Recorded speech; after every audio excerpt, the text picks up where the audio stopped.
Siya naman yung nagsabi, walang pake ang Senado. Siya nag-umpisa, nung inugali ko, yung ugali niya, umiiyak siya.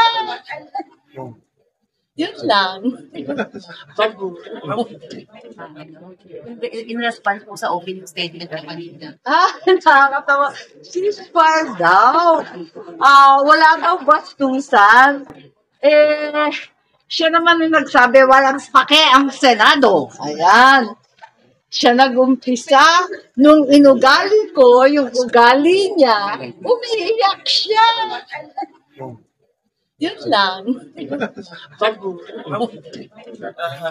Ang reason po ni Mr. Onyate, kasi speaker talaga yung katulong nila for this speaker. How will that affect? Well, yun na nga ay a-assess natin. Hindi pa tayo tapos kasi marami pa tayong testigo. I don't want to make any judgments or to make any conclusions at this point. I think we will have to have another hearing. A very key personality will be Attorney Tony Abad. We will await his arrival from overseas. And I'm hopeful that he can enlighten us on what occurred.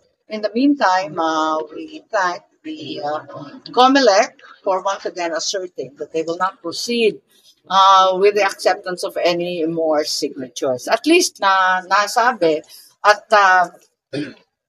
medyo natahimik ang ating takot at kaba na tuloy-tuloy ang pagtanggap ng COMELEC ng mga pirma. Kaya lang, dapat ipaliwanag anong gagawin doon sa mga dating pirma kasi wala naman deadline yun, hindi naman mapapaso o ma-expire yan. Baka gamitin naman sa ibang PI nila. Kaya kailangan maingat tayo. So, iba't iba pang mga bagay na pinag-usapan, sa palagay ko, yung hidwaan ng dalawang kamara, talagang kailangan pag-usapan sa iba pang pagkakataon at sa lalong madaling panahon.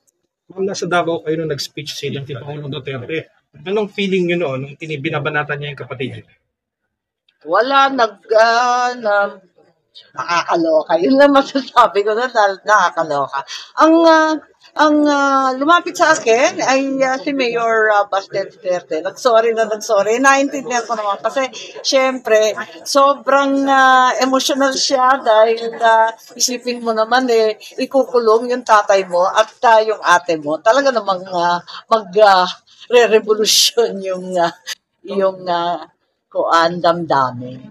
Saktan po ba kayo? Baste, ano pong ipinag-sorry niya? Yung mga sinabi ni Presidente? Sabi ko, hoy, ano yan? Bakit pinagsasabi mo yan? Sabi niya, sorry. Nakakatawa nga pero maintindihan ko kasi syempre yung babagabag talaga yung damdamin ng bagets. Syempre, tatay na, saka yung atin. Ako, hindi na ako kasali doon. Bahala na sila, kayang-kaya na nila. Ilang kapatid po ba nasaktan po kayo sa mga Nakakaloka. Yun lang ang masarap. Thank you po, sir.